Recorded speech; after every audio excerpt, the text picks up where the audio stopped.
you've had a bit of time having a look at the essay. Hopefully you read it last night. Just one thing I do want to say is, if I throw you something like that, I mean, I know some people weren't here yesterday, that can't help. But if you were here yesterday and I ask you to read it, make sure you do, because it'll mean that we can move that much faster. If everyone's sitting there still reading it, there's a whole lot of stuff we can't do. Yeah?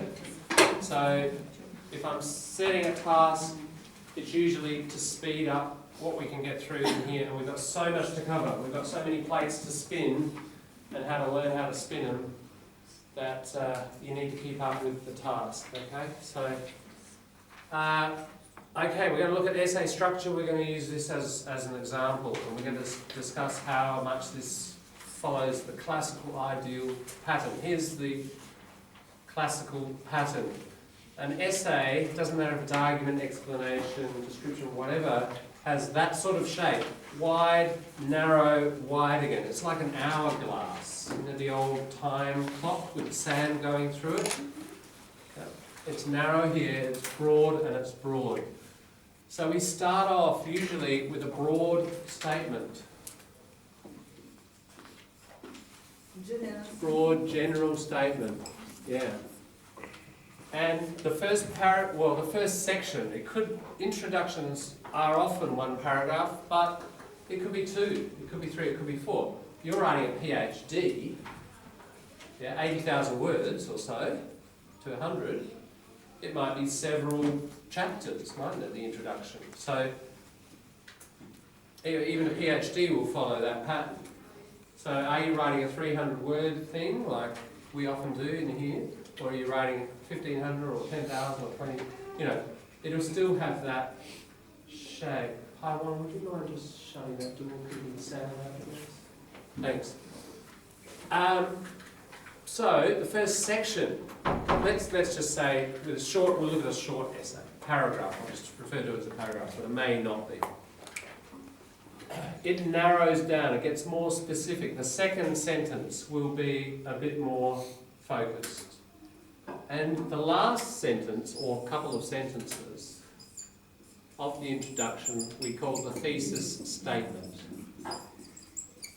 Now, thesis means argument. So, it predicts the essay's main argument or points. You should tell the reader very early on we're doing an argument essay. We'll stick with this genre. You should tell, you're doing Great Barrier Reef dredging. You feel Great Barrier Reef dredging should cease, should stop, because of A, B, and C. So GB dredging should stop because A, B, C. You know, make it really clear, really, remember this word, explicit. We haven't done Latin for a few days, but remember picare, to fold, you're unfolding it, you're making it really clear and obvious. Good writing is always really clear, really obvious. The structure and following a structure helps make things clear and obvious, and explicit. Opposite, implicit, kind of hidden, underneath, indirect. Tell the reader explicitly what your position is and why. A, B, C. As a reader, when I read that, I will expect the essay to talk about those 3 points, and in that order as well. So these are sections, not paragraphs. You know, it's a 1,500-word essay in this case. It's probably going to be a few paragraphs here, a few paragraphs here, a few paragraphs here. 2 or 3 or 4 or 5, 2 or 3 again, whatever. Okay, remember yesterday we did the concept map. There's your topic, Great Barrier Reef dredging, and you got, you know, when you did your ideas, maybe, you got something like that. and you only got one idea there, so you said, I'll forget that, but you've got a cluster there, a cluster there, and a cluster there, and you said to yourself, I'm going to start there, A, then I'm going to talk about B, then I'm going to talk about C. And those clusters, groups,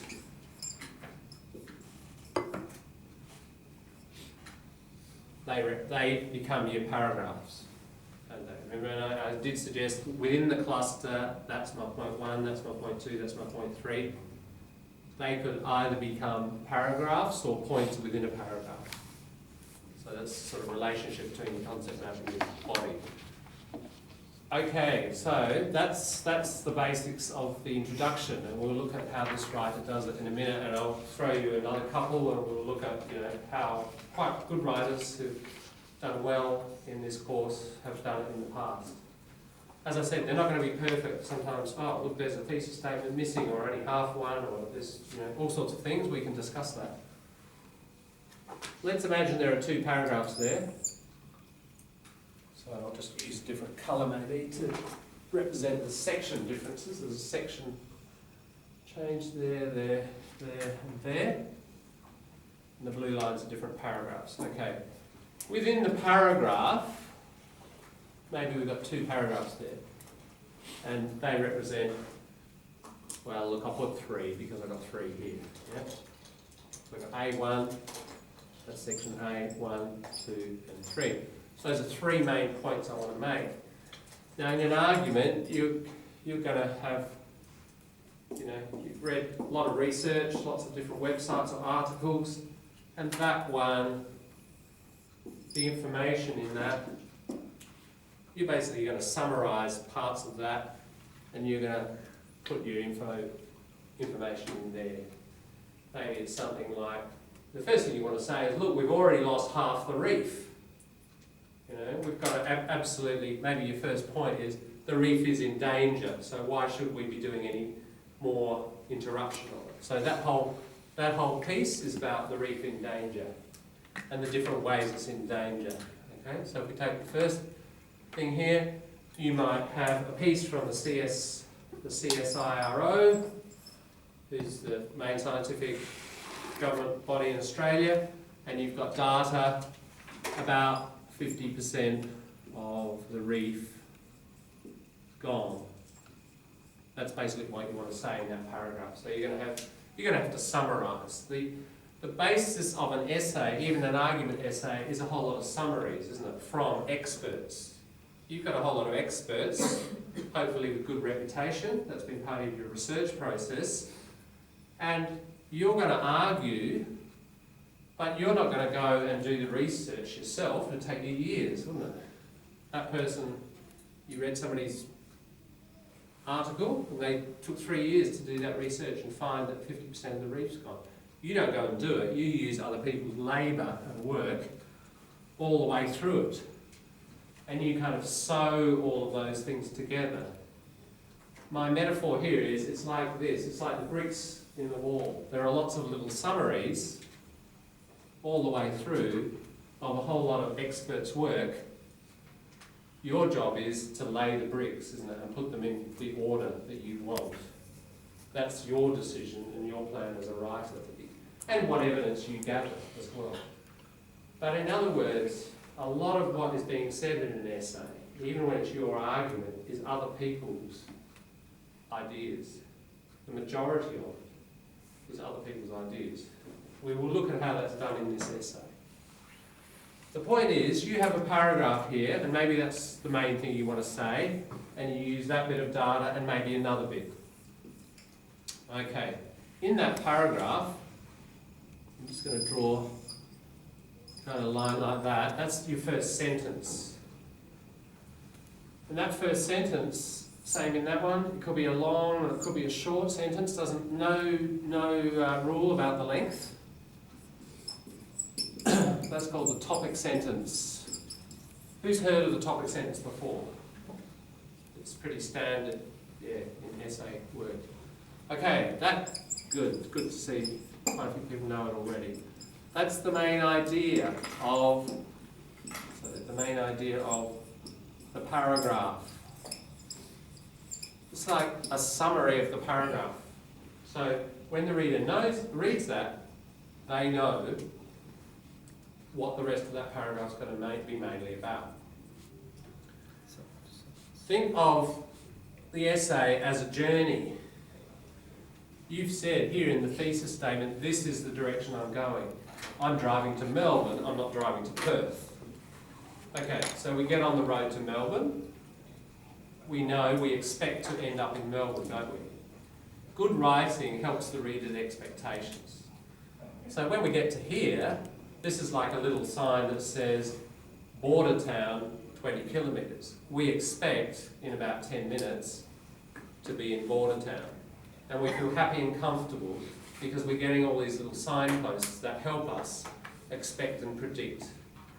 Right? So your job as a writer always is to be signalling to the reader what's coming next in a really explicit way, being very clear about it, and the topic sentence helps enormously. It's like a sign to the next town. Right? So in other words, the next 100 words, 200 words, 300, whatever, are going to be about that idea. The rest of the paragraph, the rest is evidence. Examples. That's right. PGs. Further argument. Right? It's just the substance that, like the rest of the brick, the summary of this stuff coming in there. Okay, and so on and so on. Next paragraph, topic sentence, data, evidence, argument. Topic sentence, data, evidence, argument, etc. When we get to the section break, sometimes it depends. One good little technique that we will see, I'll put it in red because it's at the end of the section, what I'll call a little mini conclusion. It's kind of like packaging up this whole section. Okay, I've talked about the reef and how we can see from these three main things I've put forward that it's really seriously endangered. So just a little wrap up at the end of the section, and that will then lead the reader, again it's like a little signpost, the reader knows, I've got to the end of A, now I'm expecting B. They get to B and there it is, there's the next topic, I'm on the right track, I'm heading still to Melbourne, I know I'm on the right road. Right? And so on. There might only be 2 paragraphs there, there might be 4 there, so on. Okay, so we get to the conclusion. What do we do in the conclusion?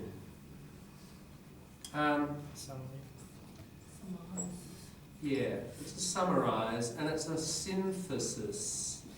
Again, look, thesis, sin. Sin means together.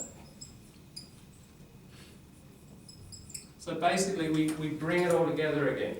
And as people say, it's a summary. But you could say, well, look, hang on, there was a summary here.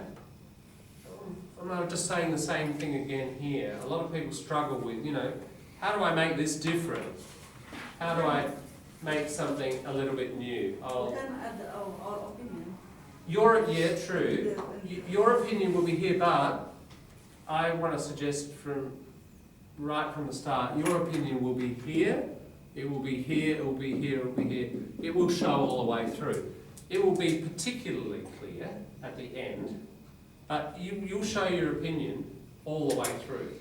And what we need to do is look at some examples and even look at actually the language and the vocabulary choice and how this person shows their position. Right? But it's true, Tom, that it's clearer and more explicit in the conclusion. Sure. The key things about the conclusion is it's a summary, but it heads towards these 2 things. In the last part, the most general part, it broadens out. So I'll put that, it broadens out. Actually, sorry, I'll write it over here.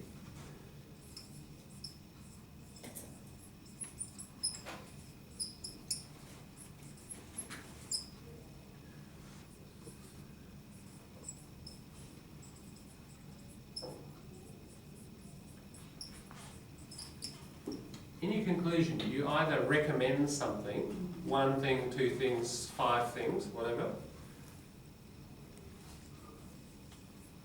and or, so you can do this as well, or you can just do this.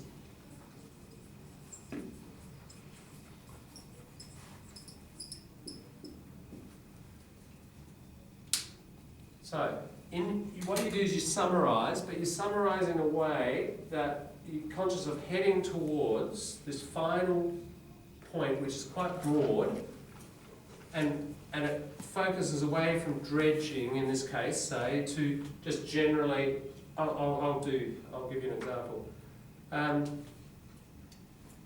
Thus it can be seen that the Great Barrier Reef is in enormous danger, and we need to not only not open new ports, we actually need to close down the coal export industry in Queensland for other reasons as well, because of its impact on global warming. That might be one of your main arguments. Okay, so there's a recommendation, isn't it? We need to not only stop new ports, we actually need to shut down this industry that's pushing towards doing the dredging. Yeah? So there's a recommendation there. Now I'll do an and as well, because you can do both. If we don't stop this immediately, the CSIRO, again bring in an expert, the CSIRO predicts all the reef will be gone by 2050, and a $18 billion, or whatever the figure is, I'm making it up, tourist industry collapses. Not only that industry, but a healthy environment for Australia and the rest of the world. And the rest of the world. Can you see how broad I'm getting? I'm going global right at the end. You don't have to. But can you see I'm talking about Australia, tourism industry. It's much broader than all the technical discussion about dredging and how it's stirring up the soil and the death of particular species and so on. Basically, you've taken the reader on an exploration into the micro. There are certain discoveries. What are the impacts or the consequences? Implications means possible consequences. Think of it like that. So in other words, if we keep doing this to the reef, it'll all be gone by 2050. It's a possible consequence, not inevitable, because we could stop. But that's what implication means. Again, come back to this word plicare, to fold. Okay, here's this problem. Let's unfold it and look at what might happen in the future. It's like what might happen. So see how I'm combining those here. You could choose to just do that, or just do that, or kind of more powerful, I think, is this sort of combination of the two. Yeah, that's the standard classical essay form. And look, it's like anything. It's like, here are your classical scales in music, and good players can just stay in the classical framework, but creative people can learn those and get really good and then get a bit bored and go and break the rules creatively. And you can do that, but I would recommend, just like in music, when you've done 3,000 hours of scales, then go and break the rules. Don't jump in and, you can play half a scale and you start breaking the rules. Doesn't sound too good usually. So I would suggest getting familiar with this and trying to write along these lines, and then as you get confidence, either the next essay or, later on, or if you've already written quite a lot of essays that follow this formula, you can start experimenting. John, Yeah. because I'm doing the barrier, okay? Now, Oh my God, I just told you your essay. Yeah. Oh, right. Sorry, fail. I've done a lot of research already. Plagiarism, you've copied my ideas, sorry. I will, that's really great. Now, doing the essay, do you think get the conclusion first and then start the introduction and body? Well, that's a bit, Like yeah. that, because Yeah. you now you've been explaining all those details. Like Yeah. it will be much easier for me like Look, that. there's two things about that. One, if you do a good concept map, somewhere in there, you know, this is actually a good point, Lynn. You could have in here, in your concept map, you could have a set of recommendations, you know, and somewhere here, a set of implications, So just from the concept map, you already know what you're going to say. I think your point is that if you write it, then you know what you say, then you go back and write your introduction. Yeah, look, you could get it just from the concept map like that, and then if you're clear on that, you can start at the beginning, and you're clear what you're going to argue, your three things, and you just write it out. Right? However, this is another method. When I taught high schools in the 80s, we sometimes did this way. We'd say to the kids, we're not going to write the introduction. We're going to do the concept map and just jump straight in here and write your first point, your main second point, your third point, conclude. Now you know what you've said. Go back and write your introduction. And that's quite, you know, if sometimes, it depends if you've got like writer's block, kids with writer's block, I don't know what to say. You know, sometimes it's better, it's like the swimming pool, you know, oh, I don't know whether I should jump in. Just jump in. Just jump in there and write, and then, oh, there it is. Yeah, I think this way is much easier. So you can choose which method. You can either, but both ways, you do get clear what you're going to say. Yeah.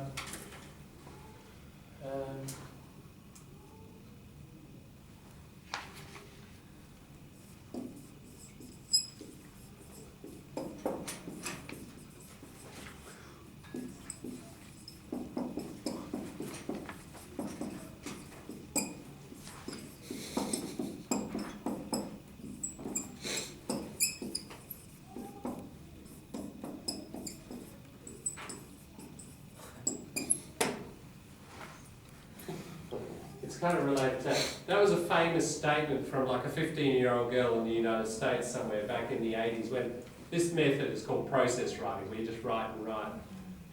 And she said to the teacher once, how do I know what I think until I see what I've said? Yeah. So we've all had this experience, isn't it? You write, oh, that's what I think. You know, and you don't know when you start. So I think the best way to see what you've said is this. That's playing dangerous. If in an exam you just start writing it, oh, that's what I said. Is it good enough? Ding, time's up, you know. That's a worry. Spend 3 or 4 minutes seeing what you think. Yeah, and being really clear about it. If you're really clear about it, you'll get a nice clear thesis statement. You'll know which order they'll come in, how to be structured. You'll know what you want to do, what you want to recommend, etc. at the end. Right? So, yeah, good point. Any other points? We'll have a break in a second. I'll leave that up there and we'll turn to the actual practice. That's the theory. Here's the practice. With our new eyes, we'll try to look at this practice through this lens. Any other points about what's there? Clear? Clear as mud, as we say. It's as clear as mud. Is mud very clear? It's as clear as mud. All right. Can we go through the examples again? Yeah, that exactly. Yeah. The examples will, here's a nice phrase of word, it will flesh it out. So that's like a skeleton, those are the bones. Going through an example will add flesh to the bones, flesh it out. You flesh it out in an example. Yeah, let's, I think it's sort of 10-2-ish. Before you go, Yeah. because I have been sitting IEL test before. IELTS. Yeah. They got the time limit. Yeah. How can you do time limit? I know, like that's that? why, look, don't get me started on That's IELTS. right. You know, Yeah, that's right. it's so That's artificial, isn't it? You've got 20 minutes or 40 Yeah. minutes to sort that out, get your ideas Yeah. clear and write. I mean, In in the the end, I real can't world, write. no one does it. No one does it. I have a special collocation for IELTS, I call it plastic English. Yeah, because it's just fake, isn't it? That's It's just, right, yeah.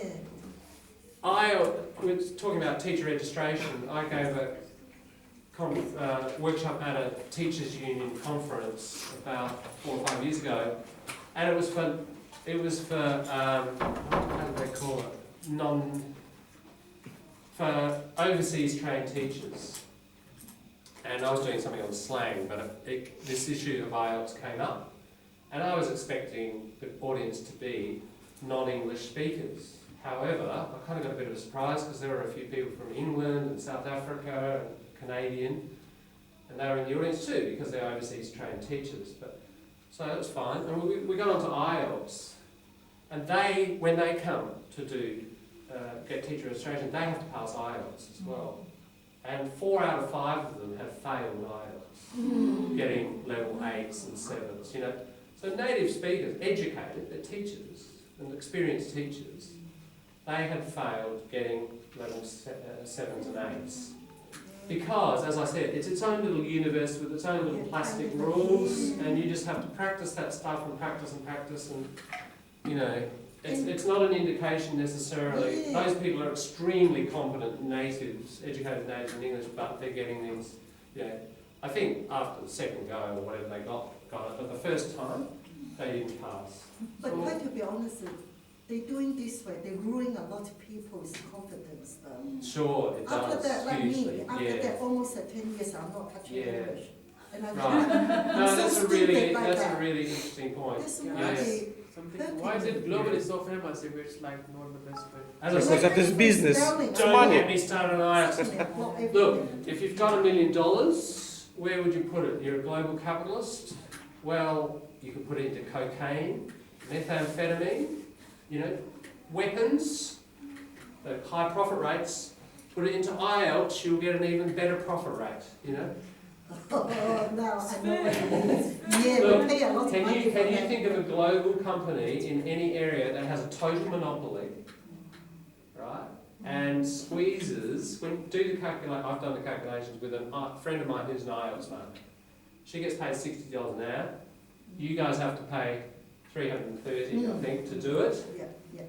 It takes about an hour of teacher labour plus administration.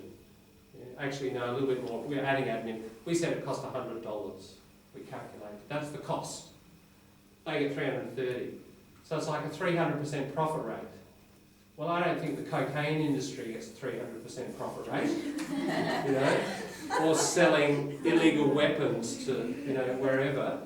I reckon I'm going to put my $1 million into IELTS. It's a fantastic monopoly with a 300% profit rate. That's, you know, they have won the race against TOEFL. TOEFL is dying out, and IELTS the last 20 years has, you know, typical capitalist monopoly. And they're extracting and exploiting money, labour from teachers, and money from the people who are, you know, attempting it. The point is wherever you go, they recommend IELTS, like any institution, educational or work or anything. That's right. They accept IELTS. So, like, is there a fight in the people working in the institution, or is there like how? Is there what? It doesn't make sense. Suppose I want to study in your class, and you tell me IELTS. So, is that the person you don't understand that IELTS is not a good way of judging my English, or? I think the majority, look, you know, most universities, most visa categories are similar. The average administrator who's doing visa categories doesn't understand that IELTS is not a true reflection of English capability. Saying. I would say the majority of people don't get that. Yeah. It's only, you know, because I've been teaching this for a long time and I know people who, you know, administer IELTS and I know IELTS. It'll be a small percentage who would have, I think, that view. Probably a lot of the people who attempt doing it have that view, but the administrators and the people who want it don't. That's why I've said before, ISLPR is a much better reflection, and it's a much more accurate reflection of what we naturally do with English. That's why we use it here. But, you know, in the competition, of course, it's a small fish, and the big fish has sort of got bigger. And unfortunately, what has happened is, like nursing, the nursing board used to accept ISLPR. Now they've moved to IELTS. And a number of institutions, even Australian ones, have moved away from ISLPR to IELTS. So the way of the Maybe world. I think it's just only factor to judge English. Look, it's quick and easy. It's ultimately, capitalist logic. IELTS, reading exam and listening is just multiple choice, put it through a computer. Zip. Right? At least half of those skills are just done by machine. You cannot do ISLPR by machine. You have to have a human there interviewing somebody. The average